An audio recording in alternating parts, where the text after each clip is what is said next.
Hey, what's up? This your boy Big Man. You already know what it is, man. So let's get right to it.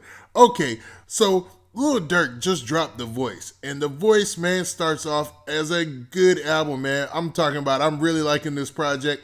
And it's a highly anticipated project from Lil Durk, man. Everybody's been waiting on The Voice for a while. He's been promoting it on his social media for a while. He's been talking about it in different interviews. He's even been calling himself The Voice. We were just waiting on the project to drop. And finally, the project is here. Now, he dropped it on an odd night, man. This is technically the last night of the previous week's, sales week. So I'm guessing just based off of the momentum that he's getting from Backdoor, the video that he dropped, that he said, forget it, go ahead, drop the album, because a lot of sources saying that it was leaked different places. Now, I haven't seen that anywhere, but it looks like, man, he's just set to have a good release anyway, man.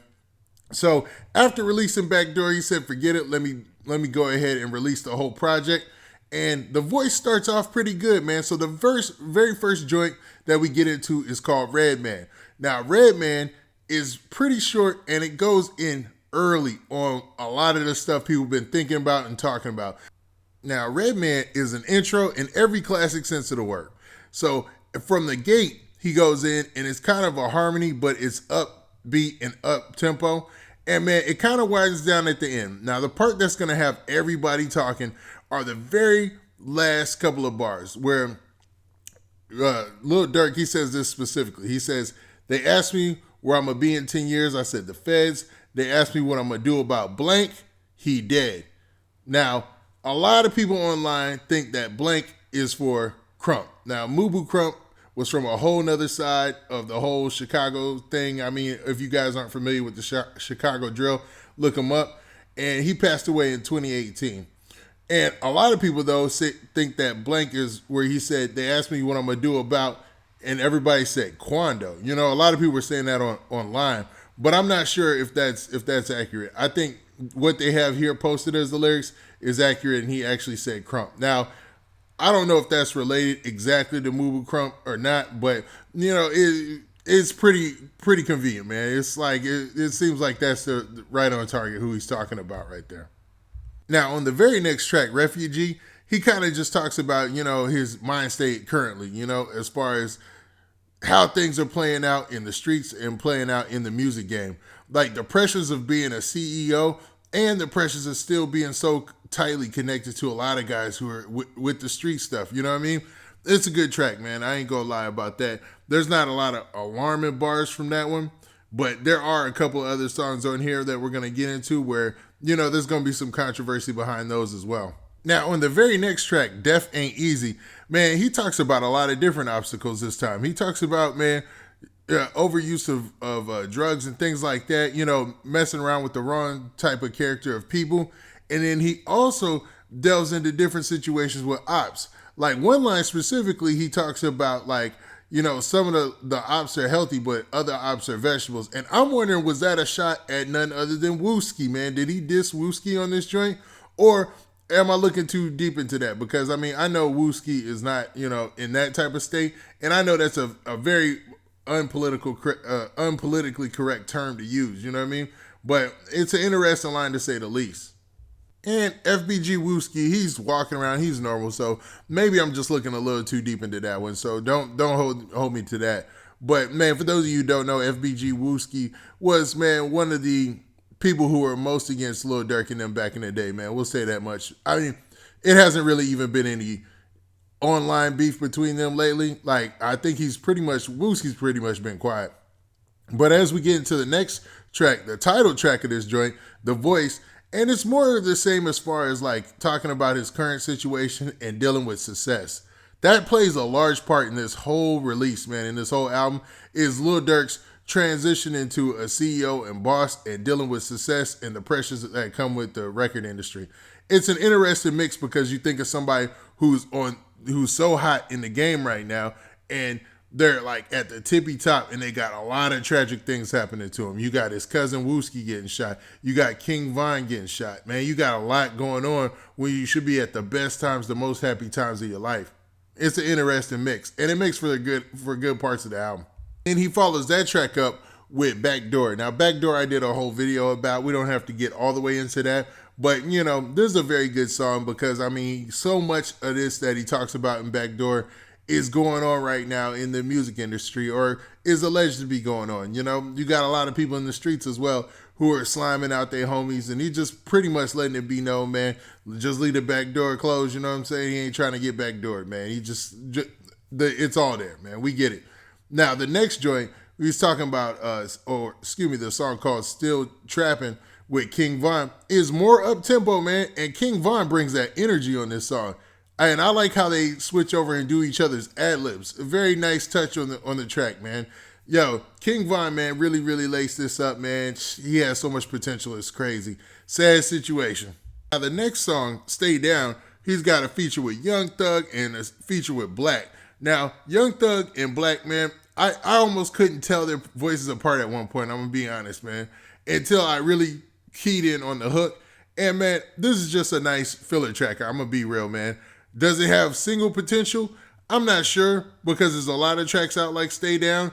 But, I mean, I could see them shooting a video and putting this out as a single.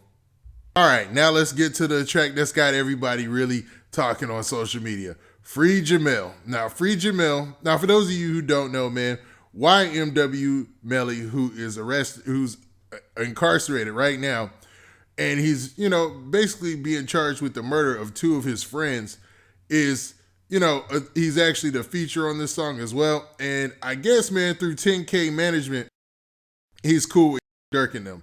I know YMW Melly and King Von had a couple of joints together, and, you know, they were current, like, they hung out because their management was the same. It builds a tight relationship when the management is that close.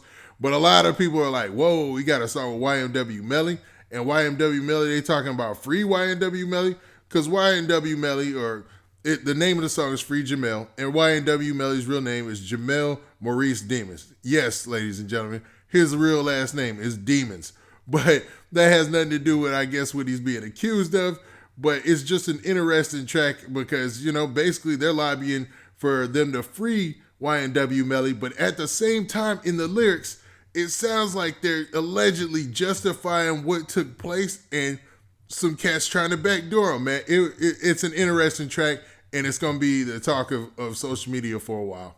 Now, on the very next track, Misunderstood, you can tell that Lil Durk has found his bag with this harmonic singing / you know, hardcore melodies. Like, dude has really found his bag. And on this album, it just sounds very soulful. Like, a lot of the instruments, like a lot of the piano play, a lot of the back instruments, it sounds like a ode to the streets. Like, it's a very soulful album. I will give him that. And Misunderstood kind of perpetuates that. Now, next, Lil Durk ups the tempo with Not the Same, and then he brings it right back down and gets more soulful again with India Part 3. So, man, it's a constant, you know, roller coaster throughout this album. But, man, it fits. It sounds like an album. It doesn't sound like a mixtape. It sounds like a complete, full album to me. Okay, so then he gets right back into his bag about the ladies, you know what I'm saying? Or I should say he continues that with Coming Clean. So Coming Clean is a very descriptive song for the ladies, man. You know, they're going to love that one. But the next joint, Going Strong, now that is a street joint for real, man.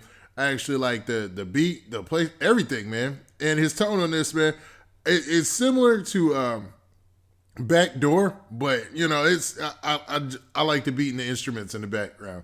Whoever was mixing this album or was on the production side of this joint, man, they were killing it, especially with the instruments, man. Really, really nice joint. Now, on the next track, Changes, he starts and he builds up talking about him being in a street situation and towers getting pinged and all this, man. It's a lot involved in this track. But then he goes, and when he ends the track, he's dissing somebody specifically. Now, a lot of people are going to say he's dissing one specific rapper, and there's only one rapper in the game I know that would probably spend his last on the lace front, and I'm thinking with that line right there, he's letting you know without even saying the name who he's talking about. So there's going to be a lot of controversy from Changes as well. I'm telling you, this is a well put together album, and Durk is not sparing anybody, man. He's actually going in, man. Now, on Lamborghini Mirrors, he's got his one and only feature from an OTF artist. Like, I expected more people from the OTF album to be on here, but I guess he wanted to space it out and give everybody their time to shine. But Buka 600 is on this joint, and Buka comes with almost the same exact flow as Lil Durk. And you could barely tell them apart, to be honest with you. But it's just another joint where they're talking about street scenarios. And man, most people will be able to relate with this and the storytelling. All right, so on the final track, to be honest, man, Lil Durk really gets into his singing bag. I'm talking about, and whoever is playing them saxophones in the background, man, hey, they are killing it. They are really, really killing it, man. I really like this joint. This is a very good closing track for the album. Like I said, this album feels complete. A lot of the songs are really short. I'm talking about under 3 minutes or even a little close to 3 minutes. And it flies by. I think it's like only 41 minutes. This is a good album. This is a very good project from Lil Durk. And he addresses pretty much everything you could think about. He gives a shout out to King Von. He's even on the artwork on the very front of the cover. And then he does a Do It For Von hashtag in the back, man. And just letting it be known his homeboy passed away. And I think this is how he's going to find a resolution in that situation. Now, I enjoyed the voice. I think it was a dope album, man. Very complete. I think it's one of Lil Durk's best projects. And, man, hopefully we hear a lot more from him, man, because Lil Durk is in his bag right now. Now, with that, this has been your boy, Big Man. Please hit that like button. Please hit that subscribe button. And make sure you hit that notification bell so you get a notification every time I drop this hot content. And we out of here. Peace.